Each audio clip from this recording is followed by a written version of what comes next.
मत्ती रचित सुसमाचार अध्याय 24। जब यीशु मंदिर से निकलकर जा रहा था तो उसके चेले उसको मंदिर की रचना दिखाने के लिए उसके पास आए। उसने उनसे कहा, क्या तुम ये सब नहीं देखते? मैं तुमसे सच कहता हूं, यहाँ पत्थर पर पत्थर भी न छूटेगा जो ढाया न जाएगा। और जब वो जैतून पहाड़ पर बैठा था, चेलों ने अलग उसके पास जाकर कहा, हमसे कहे कि ये बातें कब होंगी और तेरे आने का और जगत के अंत का क्या चिन्ह होगा? यीशु ने उनको उत्तर दिया, सावधान रहो, कोई तुम्हें न भरमाने पाए, क्योंकि बहुत से ऐसे होंगे जो मेरे नाम से आकर कहेंगे मैं मसीह हूँ, और बहुतों को भरमाएंगे। तुम युद्ध और लड़ाइयों की चर्चा सुनोगे। देखो, घबरा न जाना, क्योंकि इनका होना अवश्य है, परंतु उस समय अंत न होगा। क्योंकि जाति पर जाति और राज्य पर राज्य चढ़ाई करेंगे, और जगह जगह अकाल पड़ेंगे और भूइंडोल होंगे। ये सब बातें पीड़ाओं का आरंभ होंगी। तब वे क्लेश दिलाने के लिए तुम्हें पकड़वाएंगे और तुम्हें मार डालेंगे, और मेरे नाम के कारण सब जातियों के लोग तुमसे बैर रखेंगे। तब बहुतेरे ठोकर खाएंगे और एक दूसरे को पकड़वाएंगे और एक दूसरे से बैर रखेंगे, और बहुत से झूठे भविष्यद्वक्ता उठ खड़े होंगे और बहुतों को भरमाएंगे, और अधर्म के बढ़ने से बहुतों का प्रेम ठंडा हो जाएगा। परंतु जो अंत तक धीरज धरे रहेगा उसी का उद्धार होगा।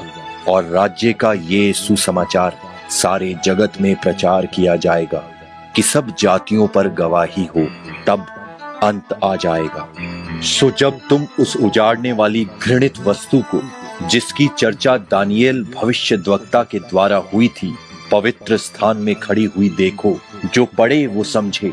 तब जो यहूदिया में हो वे पहाड़ों पर भाग जाएं, जो कोठे पर हो वो अपने घर में से सामान लेने को न उतरे, और जो खेत में हो वो अपना कपड़ा लेने को पीछे न लौटे।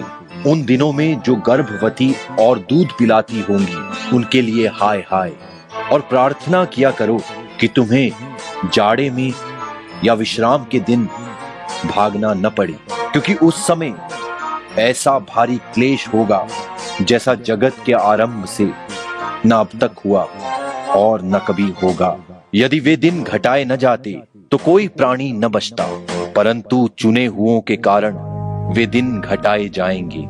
उस समय यदि कोई तुमसे कहे, देखो मसीह यहाँ है या वहां है, तो प्रतीति न करना, क्योंकि झूठे मसीह और झूठे भविष्यद्वक्ता उठ खड़े होंगे और ऐसे बड़े चिन्ह और अद्भुत काम दिखाएंगे कि यदि हो सके तो चुने हुओं को भरमा दें।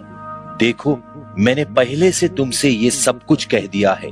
इसलिए यदि वे तुमसे कहें, देखो वो जंगल में है, तो बाहर न निकल जाना।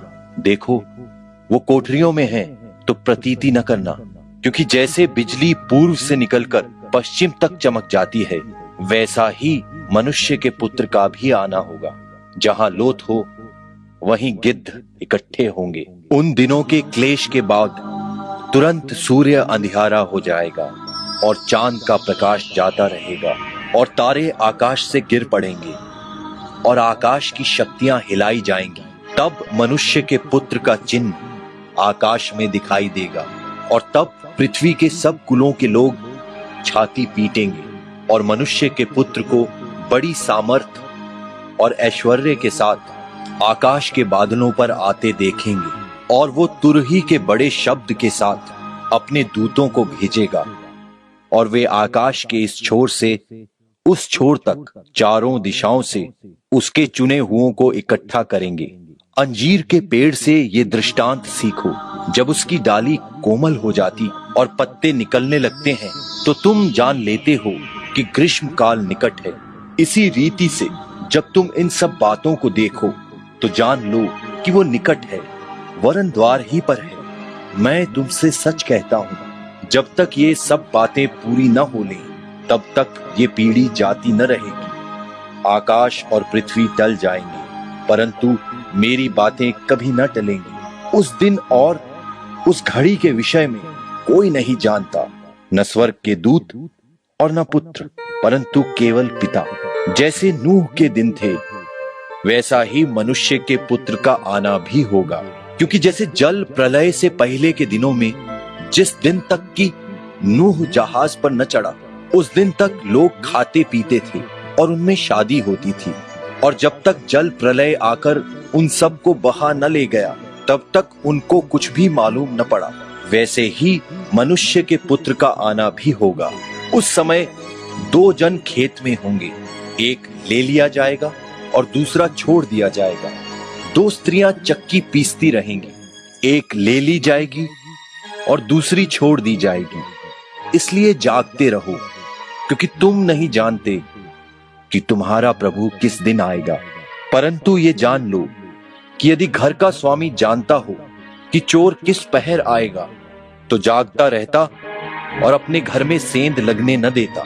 इसलिए तुम भी तैयार रहो, क्योंकि जिस घड़ी के विषय में तुम सोचते भी नहीं हो, उसी घड़ी मनुष्य का पुत्र आ जाएगा।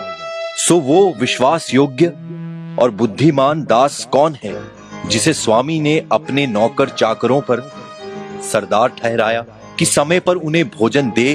धन्य है वो जिसे उसका स्वामी आकर ऐसा ही करते पाए।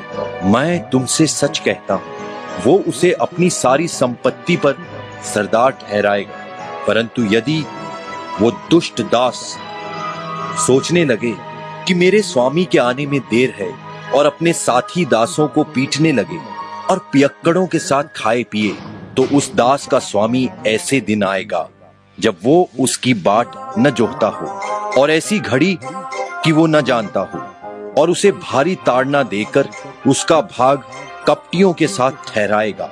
वहां रोना और दांत पीसना होगा।